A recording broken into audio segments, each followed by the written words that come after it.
Hola mis jóvenes, buenos días. Buenos Buenos días, días, doctor. doctor. Buen día, doctor. ¿Con qué? Déjenme ver. Ok. Pues vamos a seguir sobre la temática. Ayer más o menos nos habíamos ya explayado. Y pues para preguntarles a ustedes, ¿qué onda? ¿Qué quieren comentar sobre cáncer de colon? Ya que andamos aquí ya sobre el tema muy metiditos. Y pues lo que sigue es hemorragia de tubo digestivo bajo. Entonces, abiertos al universo.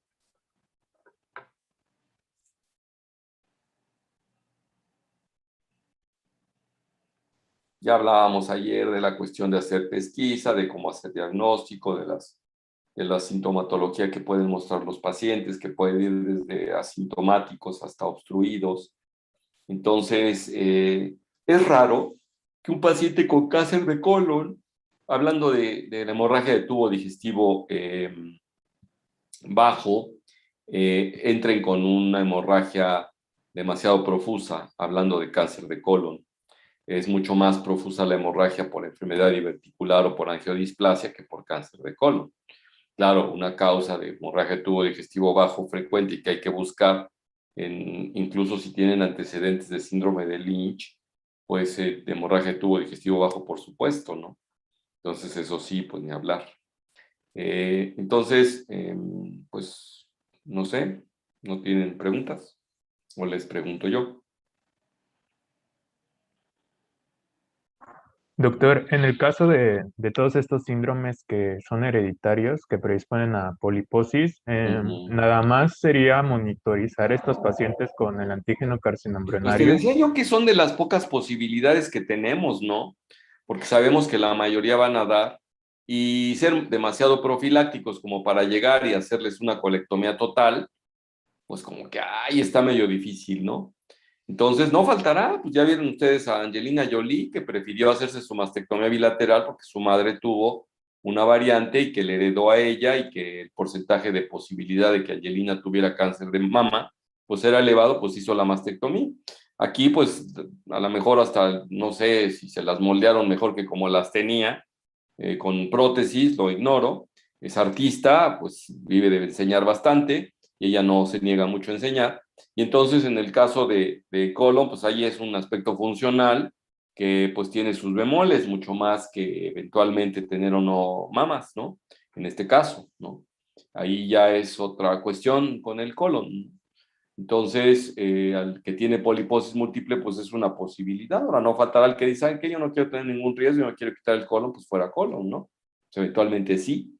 Y a lo mejor se deje un segmento chiquito para hacer una anastomosis y hay uno sigmoidea y pues checar ahí en el sigmoide a ver si no le aparecen o de plano le hacen una, pues y hay uno similar a las que se hace para colitis ulcerosa crónica idiopática donde se hace una coloanoanastomosis, también es otra posibilidad, perdón, ileoanoanastomosis, o sea, ileón haciendo una bolsa, esos pacientes andan normalmente con evacuaciones diarreicas, no, una de las broncas es que como es en el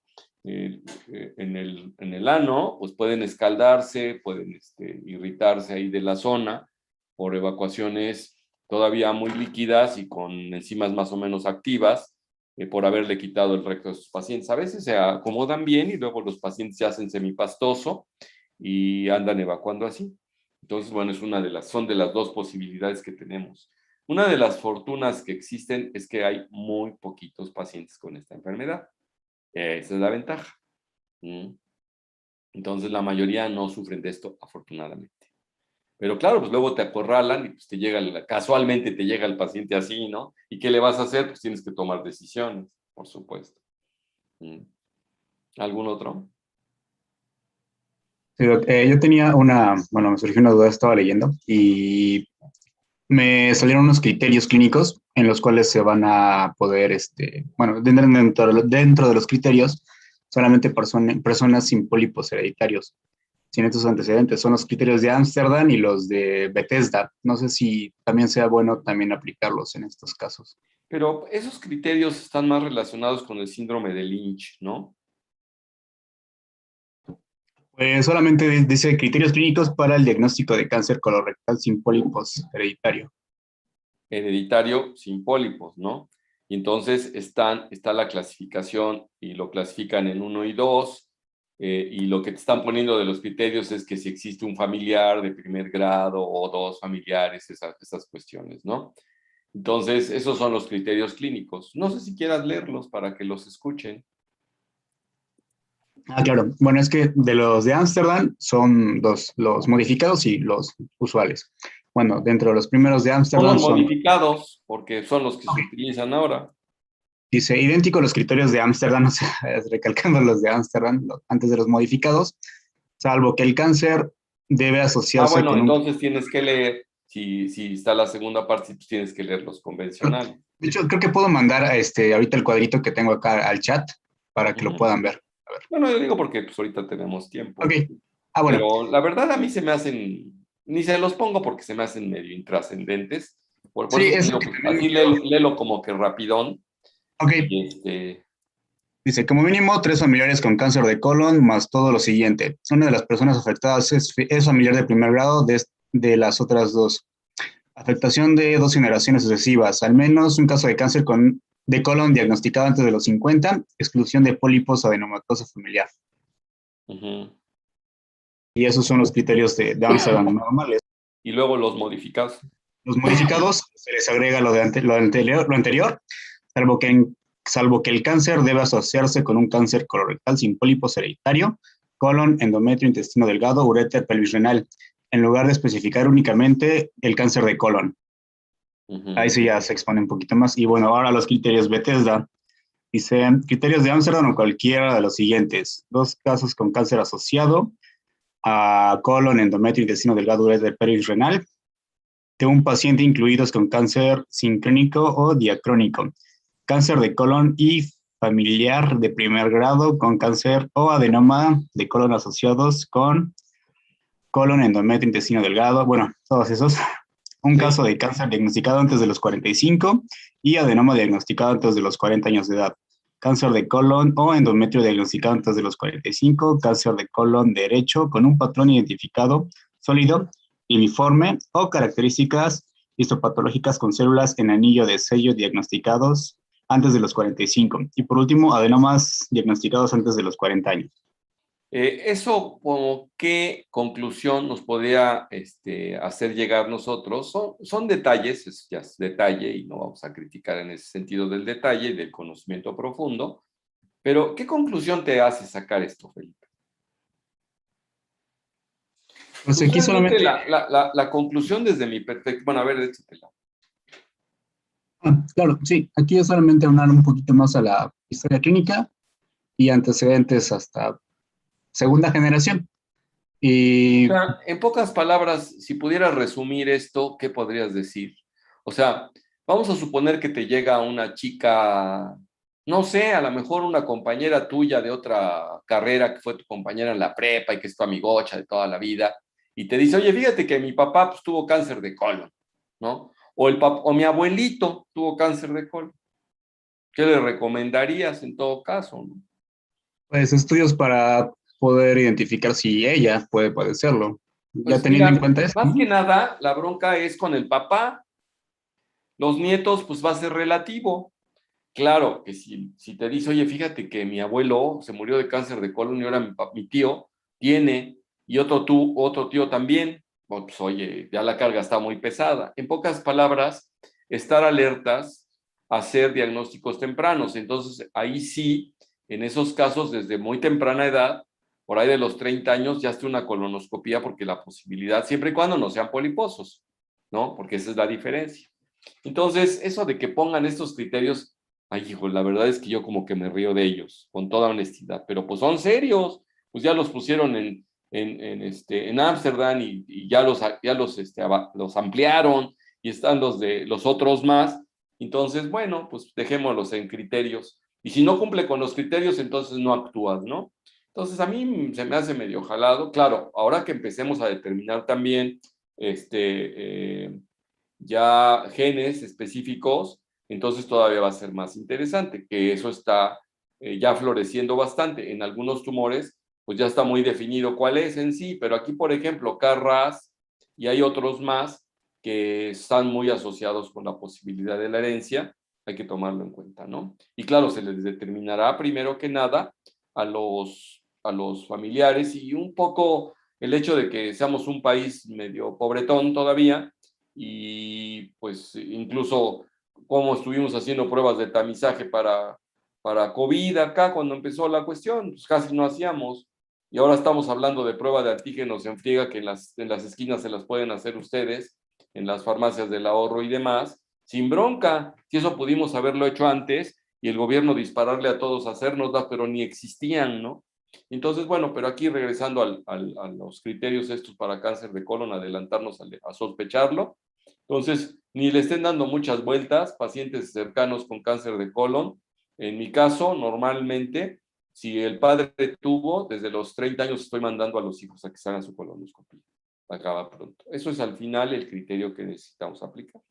Entonces me he hecho un poco más extenso, no me ciño demasiado a estos criterios, porque a pantalla decir Bethesda y decir Amsterdam, pero pues para fines prácticos, mejor háganle lo que les comenté a los parientes de primer grado. ¿Sale? Porque la posibilidad de que anden heredando es alta. Entonces, el cáncer de colon, ese sí es heredable. Y claro, puede haber asociación con otros tumores epiteliales que les mencioné ayer. Bien, en cuanto al tratamiento, ya habíamos dicho que vamos a tapificar a los pacientes. Entonces, pacientes, y aquí viene la cuestión de la tapificación, normalmente es buscando que no haya metástasis y casi siempre es a pulmón y a hígado, casi nunca huesos en el caso de cáncer de colon, a diferencia, por ejemplo, del de páncreas o el de próstata, que es muy de huesos. En este caso no, este es más de hígado y es más de invasión local y es más de ganglios que pueden ser regionales cercanos a la lesión o un poco más distantes que ya se consideran metástasis. Entonces, pues vamos etapificando al paciente y de acuerdo a la etapa que le corresponda preoperatoria, si la podemos hacer, la etapa final siempre será de patología. Patología más imagen si es que hay metástasis, ¿no? Y entonces patología ya les dirá qué tanto invadió y son varios de los aspectos que se tienen que manejar. Incluso ahora se habla también de estabilidad microsatelital, que habla por ahí de aspectos, digamos, del DNA, que si cumplen con esas características, los pacientes responden mejor o peor a la quimioterapia. Eso es ya teniendo la pieza. También, obviamente, se va a determinar KRAS, se van a determinar varios aspectos para ver, según cumplan con estos requisitos, los pacientes tienen mejor o peor pronóstico. Entonces, a la quimioterapia. Hay factores de riesgo, por ejemplo, que el paciente tenga un cáncer indiferenciado, que haya debutado con obstrucción intestinal, esos son factores de riesgo. Por ahí en la tapificación les aparece, déjenme ver, vamos a quitar esto porque no tengo abierta la plática de cáncer de colon, vamos a abrirla.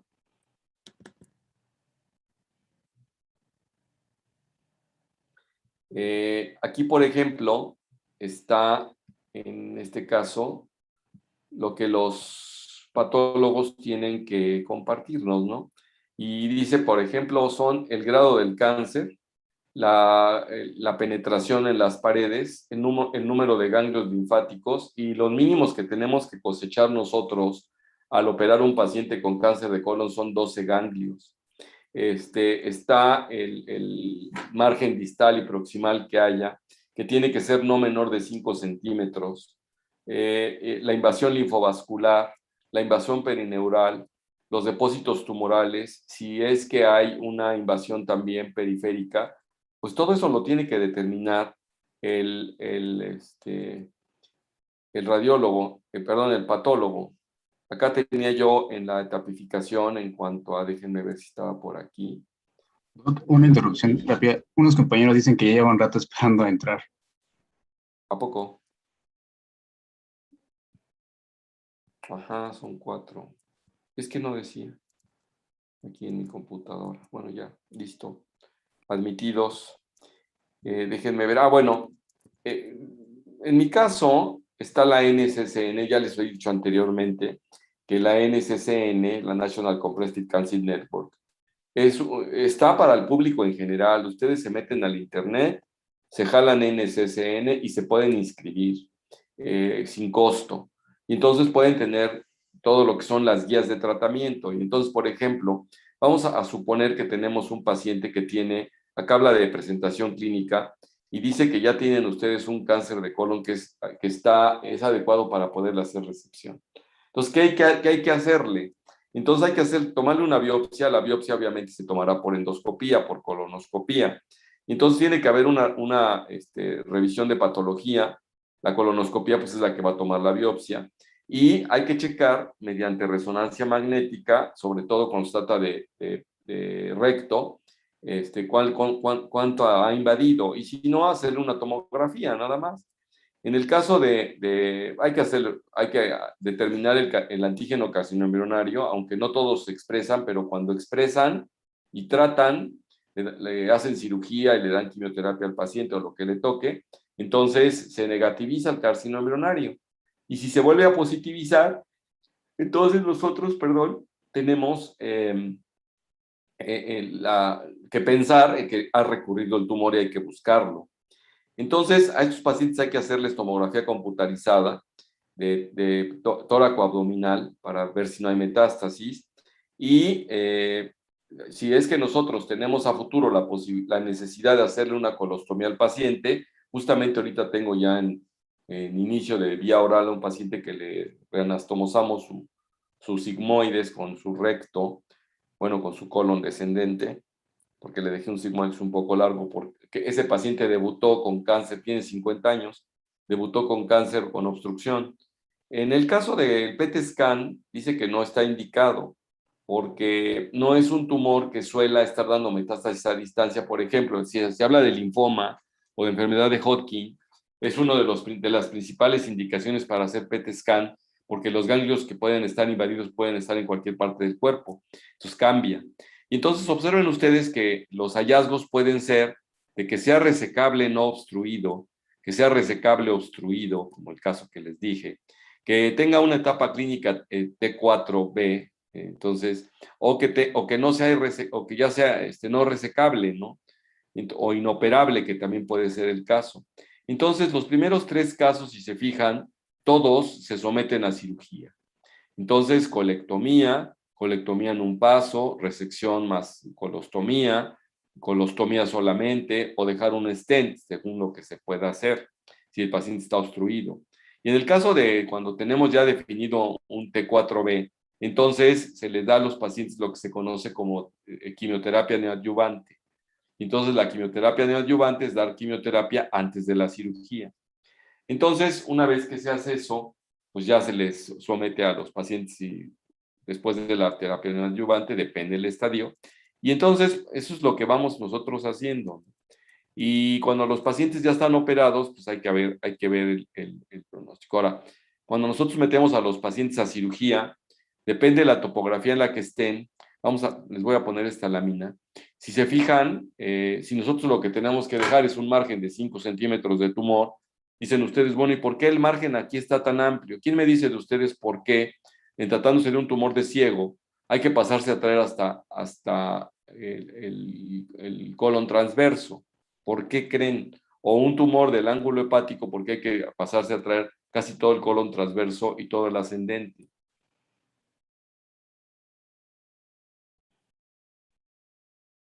¿Quién me dice yo? Es por la irrigación. Pues no, porque la irrigación acá, en este caso, si tú le cortas acá, pues queda con irrigación aquí de la cólica derecha y de la cólica media. Aquí está la marginal de Drummond que puede suplir todo eso, entonces pues no hay bronca con la irrigación.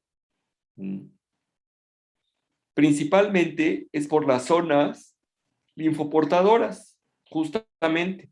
Entonces, si tú vas a resecar esto y haces una resección aquí, acá y acá, todos estos ganglios los dejarías en el paciente que pueden estar positivos. Entonces, normalmente las resecciones tienen que ser incluso con una sección cercana de la rama, en este caso arterial, que irriga y también por el hecho de que ahí va la zona linfoportadora. Entonces, tienes que hacer la sección aquí de la arteria y efectivamente tendrás que desvascularizar, pero sobre todo porque el patólogo tiene que ver y tipificar cada uno de los ganglios para ver cuántos del total fueron positivos. Porque acuérdense ustedes que dentro de la tipificación, en la actualidad se habla ya de N1, N2 y N3. Y entonces el N1 es un ganglio regional, el N1B, 2 a 3 ganglios regionales, N1C, no hay ganglios regionales positivos, pero hay tumor en la subserosa. N2, por ejemplo, 4 o más ganglios regionales, y N2B, 7 o más ganglios regionales. Y el pronóstico va a ser peor mientras más ganglios positivos tengan ustedes en los pacientes. Entonces, ya aquí el mejor tratamiento a la fecha todavía sigue siendo el quirúrgico, y la verdad es que tenemos buenos resultados en lo que se refiere a sobrevida, ¿no? Entonces, por ejemplo, si tenemos etapas 1 y hasta 2A, incluso hasta la 2B, pues tenemos 60% de sobrevida a 5 años, ¿no? Y entonces, aquí hay otra casuística que tiene todavía mejores resultados que esta que les pongo acá, a donde tienen ellos a 5 años 90% de sobrevida en etapa 1 y 85 a 10 años. Y en etapa 2 tiene 75, 85 y a 10 años 70. Ciertamente, esta es más actualizada y con la quimioterapia actual y todo, a los pacientes les va mejor que como les iba un poco antes. De todas maneras, la mortalidad ahí sí, en etapas avanzadas tienes una 4, a 5 años ya tienes muy poquitos pacientes vivos. En el caso de recto, es algo similar, en etapa 1, supervivencia 74% a 5 años. En el caso del recto, otra de las cosas que se hace es radioterapia, porque la cirugía no tiene que ser de pegarse tanto a la pared, porque hay que dar márgenes laterales, aquí sí, de grasa perirrectal. Y luego ahí va también el plexo sacro, y los pacientes pueden quedar impotentes, pueden quedar con incontinencia vesical, y lo ideal es que eso no suceda. Entonces, si les dan quimiorradioterapia, no se tienen que pegar tanto a las paredes laterales de la cavidad pélvica, y las recurrencias son menores. Si solamente hacen cirugía y no radian a los pacientes, entonces aquí sí, la radioterapia y la quimioterapia radiosensibilizante que se le conoce es neoadyuvante, o sea, es antes de la cirugía, en tratándose de recto. Tuvimos hace más o menos ya llevo para 3 años de control de la paciente, una mujer con cáncer de recto, que curiosamente, y vale la pena que les mencione yo ahorita este caso, la mujer tiene más o menos 50 años de edad también. Entonces, le cae el cáncer de recto, y su padre, que tiene 70 y tantos años de edad, médico y cirujano, ya retirado el señor, cuando yo supe que la hija tenía cáncer de recto, le digo, precisamente hablando de esto de los síndromes, de que si los criterios de Bethesda o de Ámsterdam, le digo, oye, tus familiares cercanos tienen hijos chicos, el hijo mayor tiene 19 o 20 años, digo, a tu hijo ya rumbo a los 30, que se haga una colonoscopía. Normalmente a los que no tienen antecedentes, la colonoscopía se la hacen a los 50 años de edad, en adelante cada 5 años, acá no. Y entonces le digo, oye, tu papá se tiene que hacer una colonoscopía. Sí, ya le dije. Y le dice, y más o menos me habla como un año después, y me dice, ¿qué cree, doctor? Mi papá ha estado evacuando con sangre. Le digo, pues ahora la colonoscopía se hace mucho más indicada, y desafortunadamente tenía un cáncer de colon en el descendente que estaba medio avanzado. Entonces consideramos darle, tenía un T4, y consideramos darle quimioterapia preoperatoria.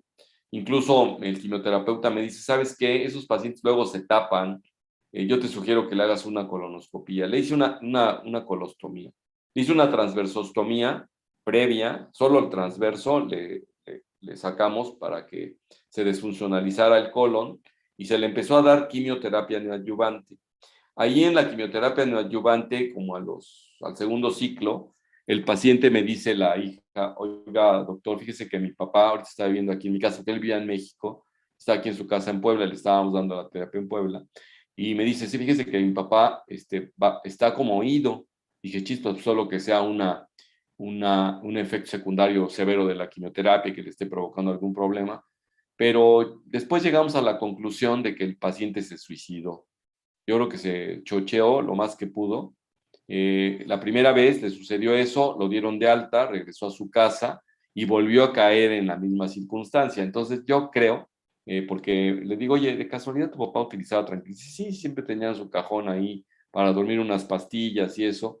No, ella no me dijo que haya visto que haya consumido, pero el cuadro clínico para mí fue de que el paciente intentó suicidarse y lo logró al final. Porque ya después no quiso hacerse nada, y pues ya el paciente falleció.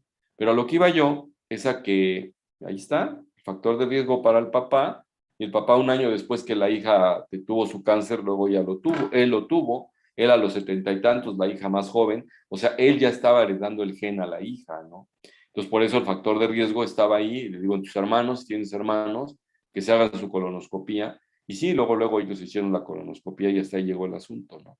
Entonces, bueno, para que tengan una idea. Y a esta chica le dimos radioterapia y quimioterapia neoadyuvante, y después ya se le hizo la anastomosis y se le dejó una ileostomía de descarga o de protección que se le llama, y un par de meses después ya se le cerró, o sea, se le dejó, como había estado radiada la zona del recto, había sido más o menos, quedaron como 8 centímetros de recto, le pudimos hacer una resección anterior baja que se llama, y ahí le anastomosamos su colon descendente, porque hasta eso no hubo necesidad de quitarle más colon a ella. Y ahora pues obviamente la traigo con vigilancia, como es cada cosa, ¿no? Hay que estarla vigilando. Nada más para mostrarles la frecuencia de metástasis colorectales, cómo es que la mayoría se van al hígado, el 39 a ganglios linfáticos abdominales lejanos de la zona, al pulmón en menor frecuencia, peritoneo, pues, si ustedes suman linfáticos y peritoneo, pues se vuelve como el 70 y tantos por ciento. Bueno, no, pues, o sea, pues sería como 70 y tantos por ciento por todos, ¿no? Puede haber metástasis a otros órganos como ovario, glándulas adrenales, pleura, hueso y cerebro, que esto es muchísimo menos, casi no lo vemos. Lo más frecuente, acá está, hígado, ganglios linfáticos ahí cercanos, pulmón, peritoneo. Y de ahí en fuera, pues ya no tanto. Entonces, bueno, eso es lo que lo que les quise dejar realmente sobre lo que se refiere a esto. Eh, pues no sé si tengan algún comentario o pregunta. Doctor, Sí, yo tengo una pregunta con sí. respecto al algoritmo que está en la diapositiva de la NCCN. Me Ajá. preguntaba qué es o cómo definimos qué es resecable y qué no es resecable. Esa es Entiendo que una la buena. metástasis ya normalmente no es, pero el Lo que sí como... pasa es que vamos a suponer que tú en la tomografía el paciente está obstruido y ves invadido el colon y ves invadido parte del intestino delgado y ves invadido el riñón izquierdo, y tienes además en el paciente 2 tumores en el hígado, ¿no? Entonces, pues realmente esos ya no se van a beneficiar de una resección quirúrgica. Bueno, hay varios aspectos por manejar ahí también, que son las metástasis sincrónicas o metacrónicas. Entonces, las sincrónicas, cuando haces el diagnóstico, empiezas un paciente que sí es resecable y que tiene un tumor en el hígado. Incluso en ocasiones, si está, por ejemplo, en el lóbulo izquierdo, que no es lo tan frecuente, pero que esté en el lóbulo izquierdo, que es más sencillo de resecar, en el mismo tiempo puedes hacer la colectomía izquierda y puedes hacer la hepatectomía izquierda en unas metástasis sincrónicas al hígado.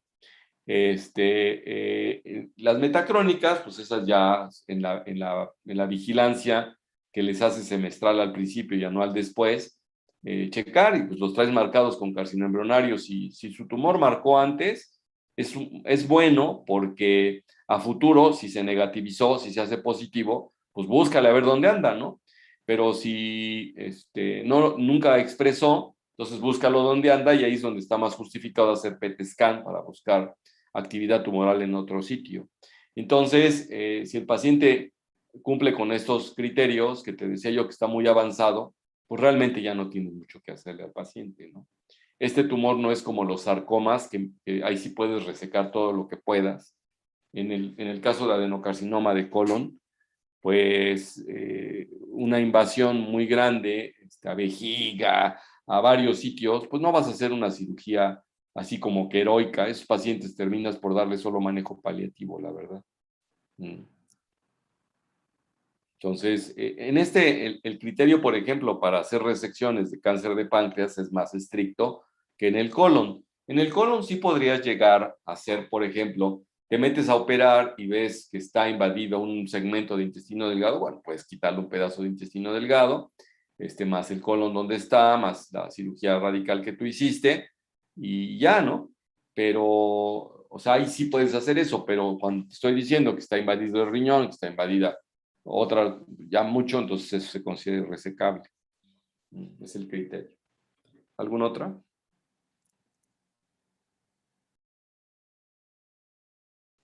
Doctor, a mí me quedó una duda con el TNM en la parte de la T del nivel de profundidad. Es que, como por ejemplo, cuando es T3 dice que, o sea, sí entiendo de que ya invadió la mucosa, pero también dice que invade tejidos pericolorectales, pero ya T4 ya sería que invade peritoneo y todo eso. Entonces mi pregunta era de que, ¿a qué se refería con tejidos pericolorectales?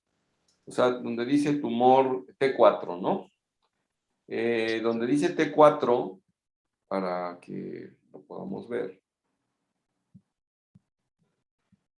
dice acá, T4, el tumor invade el peritoneo visceral o invade o adhiere a órganos adyacentes, ¿no? Entonces, se divide en A y B. Cuando es B, es que invade ya o se adhiere a órganos adyacentes o a sus estructuras. En el caso de 4A, invade todo el peritoneo visceral, incluyendo una perforación gruesa del intestino, el tumor, y a áreas, digamos, inflamatorias de superficie del peritoneo visceral, pero del propio colon. No ha rebasado a invadir otras vísceras. Cuando ya invade otra víscera, entonces 4B. Digamos, pues eso es lo ¿qué es lo que no te queda claro? Ah, bueno, lo que no entendía era en T3, Doc, de que decía En T3 de... dice, el tumor invade a través de la muscularis propia y a través de los tejidos pericolorectales. O sea, obviamente se fue al peritoneo y pues, suponiendo que está en la parte de atrás, en la fascia de Tolda, donde hay algo de tejido celular laxo, graso, hasta allí invadió. Entonces se considera T3. En el T4, ahí hay una invasión, como dice, en el A, gruesa, hasta el peritoneo. De repente, por ejemplo, en la parte posterior, aunque también tiene algo de peritoneo visceral, pero no hay pues, mayor tejido. Por ejemplo, lo que pasa es que luego el colon tiene apéndices epiploicos, peritoneales y demás, hay grasa y esa es la que se invade nada más. En otros de los casos, solamente hasta la muscularis, el peritoneo y los tejiditos que están muy cercanos ahí. Pues eso es la diferencia que pudiera haber. Ajá, no está muy claro, tienes razón. Sería entonces, Doc, como por ejemplo de que ya está llegando a serosa, pero todavía no le invade. Es que dice tejidos pericolorectales, ¿no? A la muscularis propia, dentro del tejido pericolorectal, pues, ay, mano, si tuviésemos que ver, yo no sé, aquí, por ejemplo, aquí está el T3, por ejemplo, en este caso son zonas, aquí ni siquiera nos dibujan, bueno, lo que pasa es que este es de esófago, desafortunadamente no es de estómago, lo traje nada más para ubicar. Tenemos muscularis propia, y de la muscularis propia, pues lo que sigue es el peritoneo, en el caso de colon. En el caso de esófago, luego tenemos una adventicia, casi luego está como grasa periesofágica. Se los puse nada más para ilustrar las primeras fases de invasión. Entonces, en este caso, pues sí está medio difícil de poderlo definir. Déjame ver acá, por ejemplo, un T3 en las imágenes que nos ponían estos cuates. Aquí tenemos un T3. Aquí esto lo quise ilustrar, pero vamos a suponer estas, ¿no? Aquí se supone que no rebasó. En el T3 nada más llegó hasta la serosa y no rebasó. Vamos a quedarnos con eso, ¿no? Entonces, pues eso es lo que tenemos. Aquí a ver si pongo toda la imagen. Todavía ya no puedo agrandar más. Entonces, si se fijan acá en el T3, el tumor llegó hasta la serosa y ya no la rebasó. Entonces, si hablan de tejidos pericolorectales, probablemente pudiera ser acá, ¿no? Entonces, acá, si invaden esta zona o si invaden esta zona, pues no está rebasando todas las paredes, pero son tejidos que están ahí adheridos, ¿no? Es a los que yo me referí. Entonces, pudiera ser esto o pudiera ser esto, y no, cuando hablamos ya de T4, a donde sí ya se asomó totalmente, ya te fijaste. En el A y en el caso del B, pues ya está invadiendo otras vísceras, ¿no? Esto como que sí nos ilustraría. A lo mejor la descripción que tenemos ahí no es tan buena como la que tenemos acá de imagen, ¿no? Esta T3 no rebasa el peritoneo. Hasta peritoneo, vamos a dejarlo ahí. O de los tejidos pericolorectales de los que hablan, pues pudiera ser el mesocolon o pudiera ser esta de la fase de Tolt, ¿no? Esas son las que tenemos. Bueno, ¿alguna otra pregunta?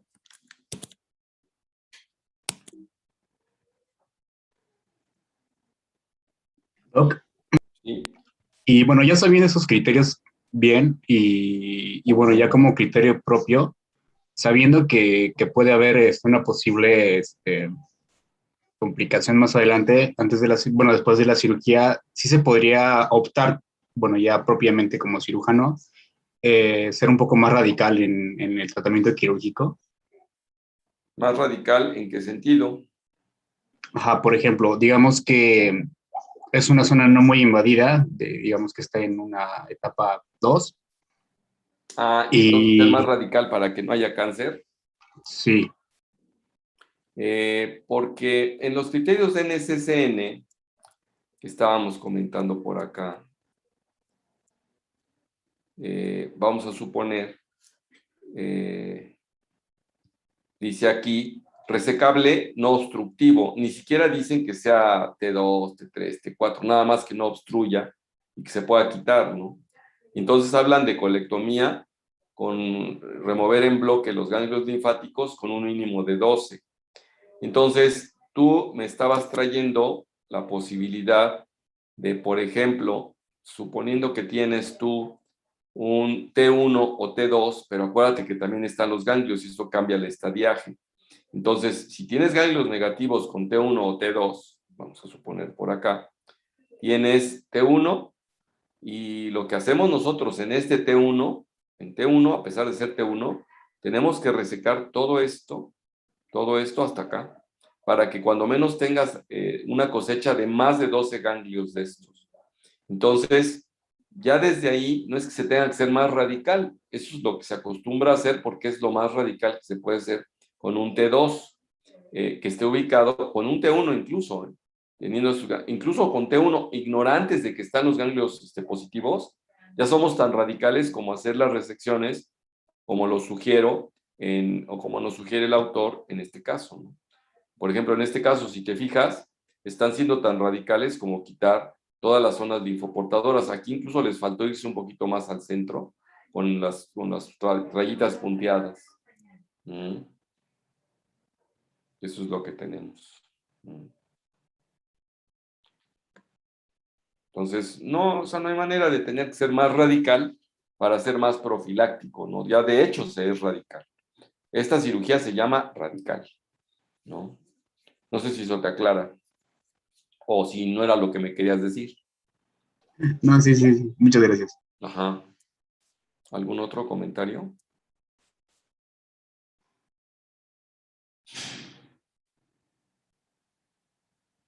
Bueno, vámonos a hemorragia de tubo digestivo bajo. Para iniciarlo, ya dejamos el tema de cáncer de colon y nos vamos a hemorragia de tubo digestivo bajo. Si hay alguna pregunta que les haya quedado del cáncer de colon, no tengo problema. Y mientras, en lo que cambiamos, pasaré lista.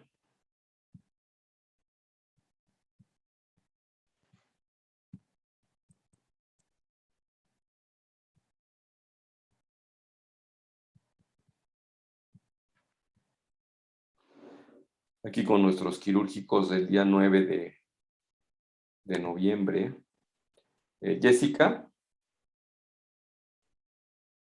Amador Ocampo. Ángel Castro. Presente, doc. Rodrigo Cortés. Presente, doctor. Fernando Cuevas. Presente, doctor. Ángel de León. Presente, doctor. Alberto Domínguez. Presente, doctor. José Fernando Espinosa. Presente, doctor. José Manuel. Presente, doctor. Amairani. Aran Gómez. Carla Huesca. Presente, doctor. Zaira Jiménez. Presente, doctor. Ricardo Lara. Presente, doctor. Guadalupe López. Presente, doctor. Jesús Fernando López. Doctor. Carla Paola Lozano. Presente, doctor. Ariadna Martínez. Julisa Melchor. Presente, doctor. Felipe Morales. Presente, doctor. Ana Cris Moreno. Presente, doctor. Jocelyn Mota. Presente, doctor. Nathan Munguía. Presente, doctor. Chema Ortega. Presente, doctor. Gerardo Ortiz. Presente, doctor. Gerardo.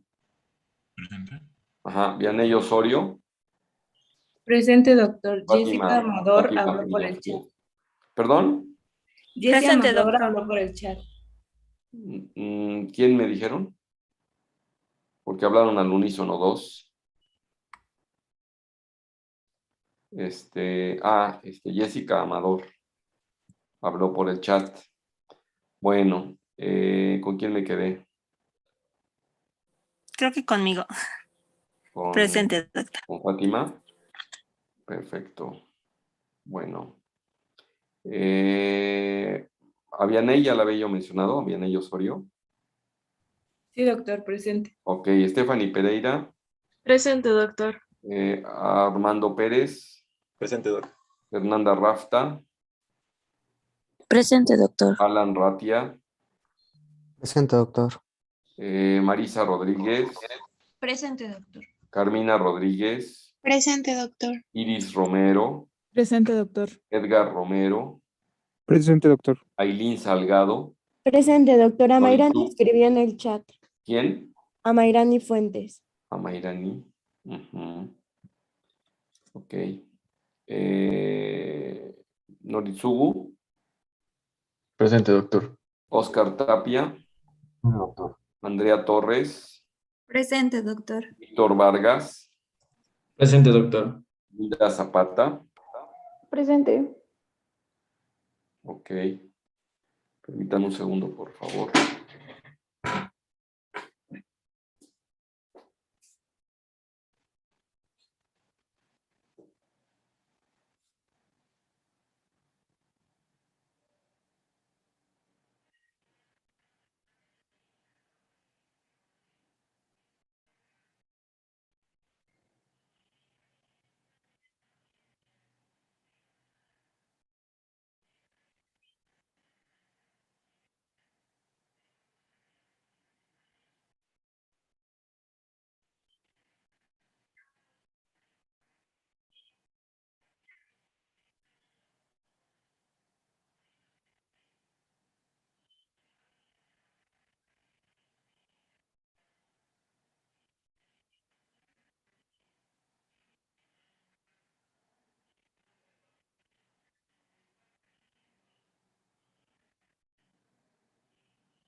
Perdón, estoy en un segundo.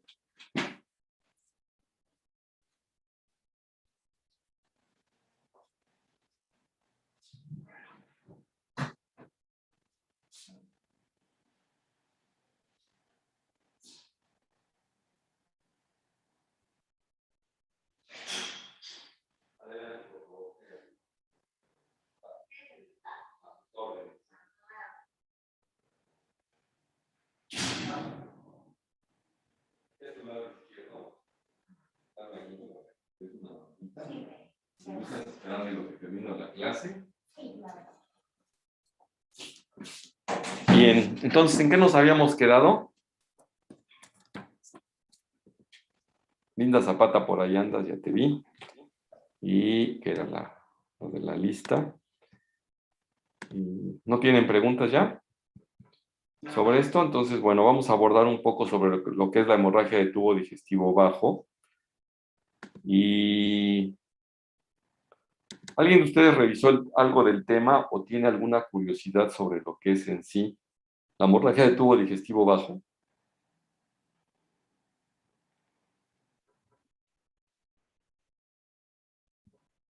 Pues sí sigue como que la disputa, ¿no? De, bueno, lo que había comentado también en clases pasadas, de que se considera alta si es por encima del ángulo de Thwaites o por debajo, como De que... acuerdo, totalmente de acuerdo. En cuanto a frecuencia, ¿tienen alguna información con respecto a ello? O sea, ¿qué patologías de las que ustedes han repasado conmigo producen sangrado tubo digestivo bajo? De las que se acuerden. ¿Los cánceres? El cáncer produce hemorragia de tubo digestivo bajo, habitualmente tranquilona, no es una hemorragia masiva. La pregunta en realidad que quise hacer ahorita era de la patología que nosotros vemos más y que ya repasamos aquí. ¿Cuál les he dicho que puede producir hemorragias masivas?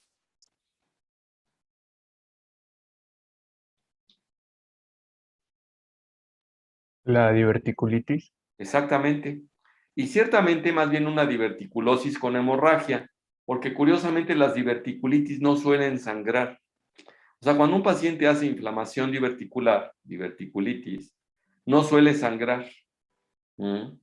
Entonces, eso es lo que tenemos como una de las patologías. Otra patología que es muy socorrida con hemorragia de tubo digestivo intenso es la angiodisplasia.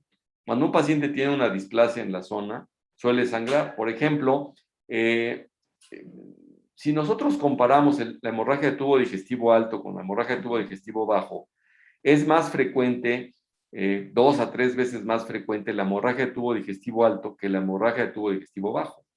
Pero la mortalidad de la hemorragia de tubo digestivo bajo es un poco más alta que la mortalidad de la hemorragia de tubo digestivo alto.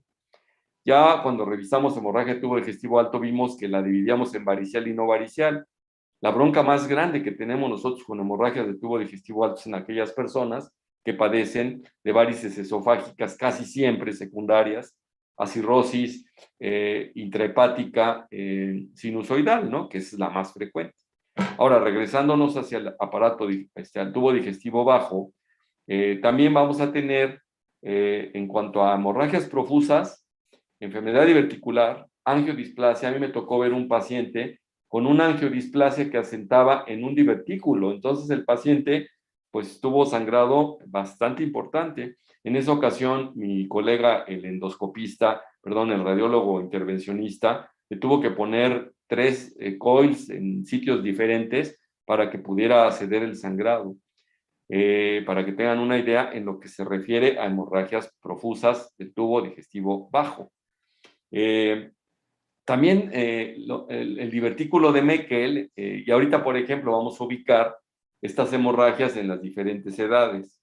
No es lo mismo cómo se comporta la infancia, la edad adulta o los ancianos con respecto a esto. En los ancianos no hay pierde, es enfermedad diverticular. En la Edad Media es enfermedad diverticular también, y en los ancianos tumor, cáncer, pero no en hemorragia profusa. Y entonces otra vez, como hicimos en la hemorragia de tubo digestivo alto, un paciente que sangra de tubo digestivo bajo puede ir desde estar asintomático total y que está sangrando, hasta pacientes que empiecen con anemia discreta, asintomática también, pero ya con anemia, y que no alcanzan a compensar. Hay pacientes que sangran tan poquito que alcanzan a compensar con su dieta la pérdida de hierro. Hay pacientes que ya sangran más, pero que compensan perfectamente bien su anemia y no tienen ningún síntoma.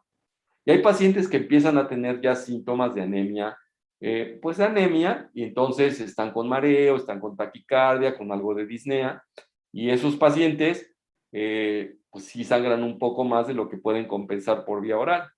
Entonces, pero no se ve nada. Ellos no alcanzan a ver evacuaciones melánicas. Entonces, si ustedes piden una prueba de sangre oculta en heces, pues van a salir positivo cualquiera de estos tres. Y es a donde hay que estar atentos, porque ¿qué es lo que está sangrando? Y va a depender del grupo de edad que tengamos que pensar en un tumor, en una enfermedad diverticular, en un divertículo de Meckel, etcétera, ¿no? Entonces van a ser varias de las cosas que podríamos ver, ¿no? Entonces, ahí tenemos. En tratándose de hemorragias profusas, ahí cambia el asunto porque pues es muy descarado. Y aquí en el recto podemos ir nosotros desde no ver nada, ver evacuaciones melánicas, y ojo con las evacuaciones melánicas, porque las evacuaciones melánicas van a venir pues de un sitio un poco más alto, como podría ser el intestino delgado o el colon derecho. Y en el caso de, por ejemplo, hematoquesia, incluso también podemos tener evacuaciones melánicas tan bajo como el colon ascendente.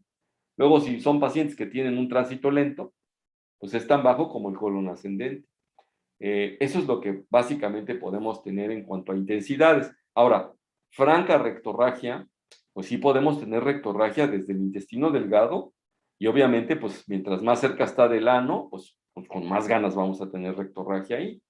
Ciertamente, las hemorroides, por ejemplo, internas, pueden provocar este tipo de sangrado.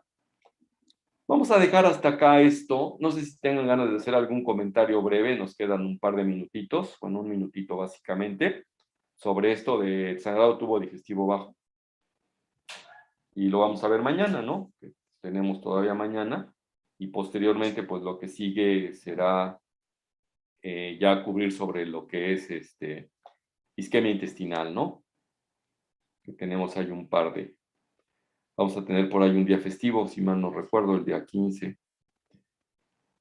¿No tienen preguntas, muchachos? Todo Bueno, bien, Doc. pues nos estamos viendo mañana. Cuídense, los que tengan que irse a vacunar, no se dejen de ir a vacunar. Hasta luego, jóvenes. Hasta luego, Doc. Hasta mañana.